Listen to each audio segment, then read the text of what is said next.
Marriages between native peoples and newcomers are usually left out of national histories. But the story of people connecting, pairing, having families, departing, dividing up, and doing it all over again is central to how the world's peoples and cultures came to be. Today we'll explore some of those interracial marriages. John Ross and Mary Bryan Stapler possessed one of America's most epic and celebrated romances, in part because their love crossed cultural boundaries. John Ross, the principal chief of the Cherokee from the late 1820s until his death in 1866, helped introduce restrictive laws against intermarriage between Cherokee women and white men. Ross, also known as Ko-Wis-Schoolwe, famously forbade his relatives from marrying outsiders.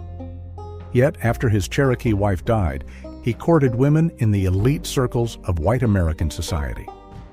Mary Bryan Stapler, a young white woman from Wilmington, Delaware, became the great love of his life, and their courtship and eventual marriage led to one of America's epic romances. At the same time as Ross was negotiating his nation's treaty with the U.S. government, he was working on his own treaty, as he called it, with Stapler.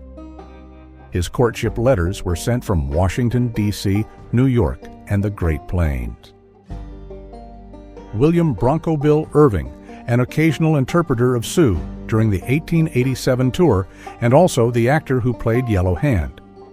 He was white and married to a Lakota woman named Ella Bissonette, daughter of Chief Rocky Bear, was also an interpreter in the 1890 European tour. This is a portrait of Bronco Bill with his wife, Ella, and son, Benny. Bill wears a hat, kerchief, beaded vest, button shirt, pistol on a gun belt, and beaded moccasins. Ella wears a fringed and beaded buckskin dress. Benny wears an embroidered shirt, chaps with a pistol tuck in at waist, and moccasins. Ellie and her son, Benny, were favorites of the cast and crew of the Wild West. Winnama, or Toby Riddle, a Modoc, standing beside her husband Frank in 1873. Toby Winma Riddle was a Modoc tribewoman who made history in the Old West. During the Modoc War, she served as an interpreter between her tribe and American soldiers. In April 1873, at a peace meeting, Toby warned officials about a planned attack, preventing tragedies.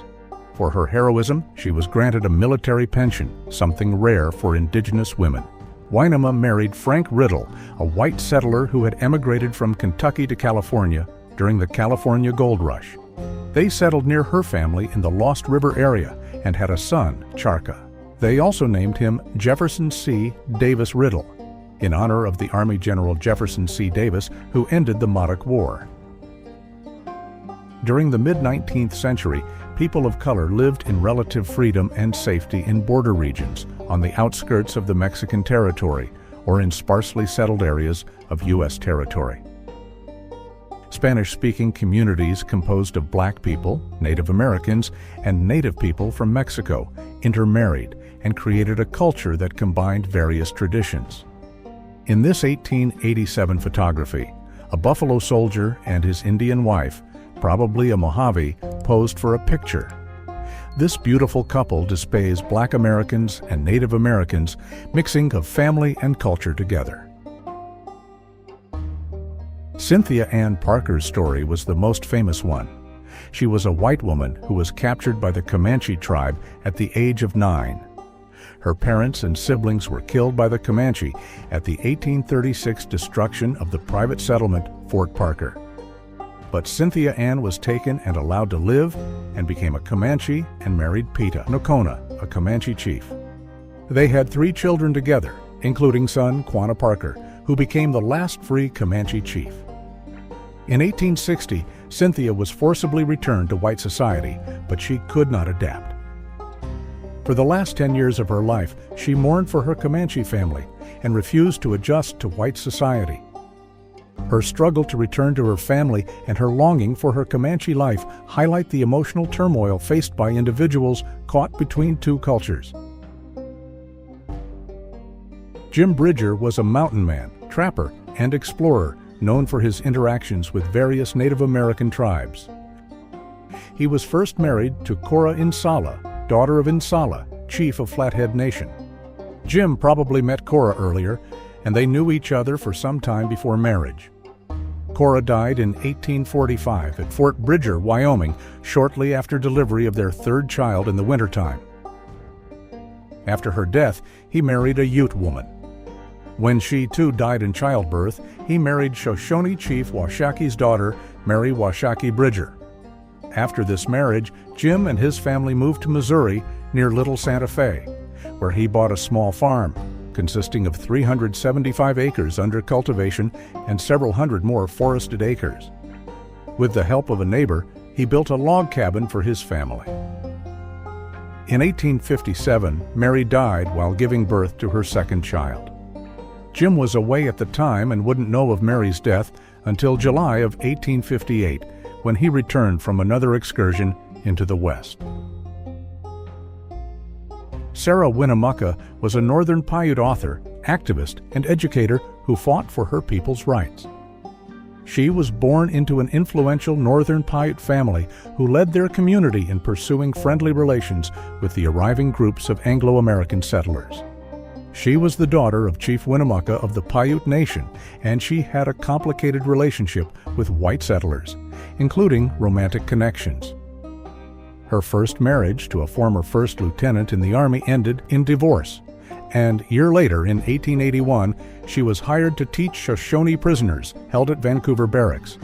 While there, she met and became close to Lieutenant Lewis H. Hopkins, an Indian Department employee. Soon, they get married. Lewis had contributed to her efforts by gathering material for the book at the Library of Congress, but he ran through Winnamaka's money. Charles Meehan was a white Irishman, and Hester was born in Canada.